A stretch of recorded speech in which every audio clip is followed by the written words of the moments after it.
Umar bin Khattab radhiyallahu ta'ala anhu mengatakan, "Kulla yaumin yuqalu fihi mata fulan, wala budda min yaumin yuqalu fihi mata Umar." Setiap hari kita mendengarkan ada orang yang meninggal, disebutkan nama mereka, telah meninggal si fulan, si allan, dan pasti akan datang suatu hari di mana nama Umar yang akan disebutkan, telah meninggal Umar bin Khattab radhiyallahu ta'ala anhu. Dan itu telah terjadi. Maka hari ini pun saya katakan seperti itu. Setiap hari kita mendengarkan ada orang yang meninggal, pasti akan datang suatu hari nama kita yang akan disebutkan, saudara-saudara sekalian. Nama kita yang akan disebutkan, telah meninggal kita semuanya. Disebutkan nama-nama kita menuju kepada Allah Subhanahu wa ta'ala.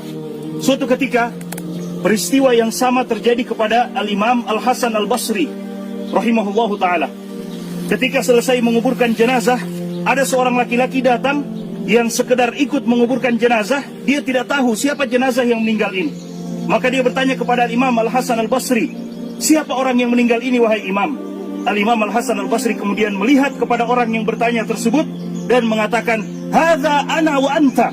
Ini adalah aku dan kamu kelak yang akan dipanggil oleh Allah Subhanahu wa ta'ala. Bukan siapa-siapa, ini adalah kita, saudara-saudara sekalian. Karena kelak kita yang akan dikuburkan seperti ini. Kemudian Al-Hasan Al-Basri mengatakan, "Ya bna Adam, innama anta ayyam, idza dhahaba yaumuka dhahaba ba'duka."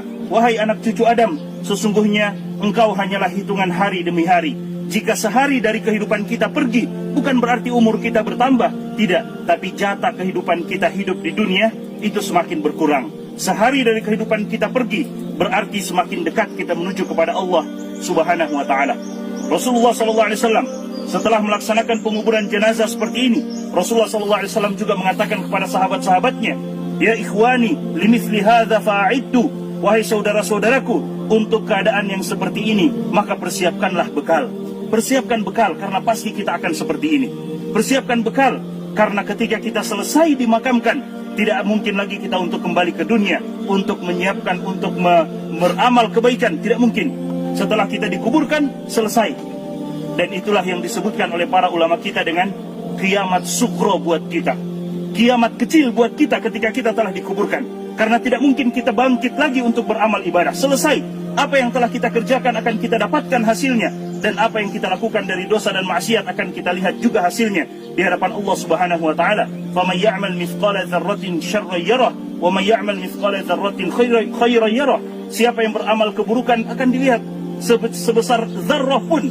Kata para ulama kita, zarrah bisa diartikan dengan anak semut. Sebagian ulama tafsir kita mengatakan zarrah artinya anak semut. Bayangkan saudara-saudara sekalian, subhanallah, semut saja sangat kecil, bagaimana dengan anak semut? Sebesar itu keburukan atau kebaikan kita akan kita lihat balasannya di sisi Allah Subhanahu wa ta'ala. Tidak ada satupun yang akan dizalimi oleh Allah Subhanahu wa ta'ala. Limithli hadza falyamalil 'amilun. Untuk keadaan seperti ini, maka hendaklah kita mempersiapkan amalan-amalan yang terbaik. Selesai menguburkan, Nabi SAW mengatakan kepada para sahabatnya, "Salullaha li akhikumut tathbit." Minta dan bermohon kepada Allah Subhanahu wa ta'ala untuk saudaramu yang telah dikuburkan ini at-tathbit, kekokohan, keteguhan untuk menjawab, fa innahul ana yus'al, karena dia sekarang sedang ditanya oleh malaikat Munkar dan Nakir. Ditanya tentang man rabbuka, siapa Rabbmu? Ditanya tentang man nabiyuka, siapa nabimu? Ditanya tentang ma dinuka, apa agamamu? Pertanyaan yang semua kita sudah mendengarkannya, tapi tidak semua manusia bisa menjawabnya. Siapa Tuhanmu? Kita akan menjawabnya dengan ibadah kita kepada Allah Subhanahu wa ta'ala.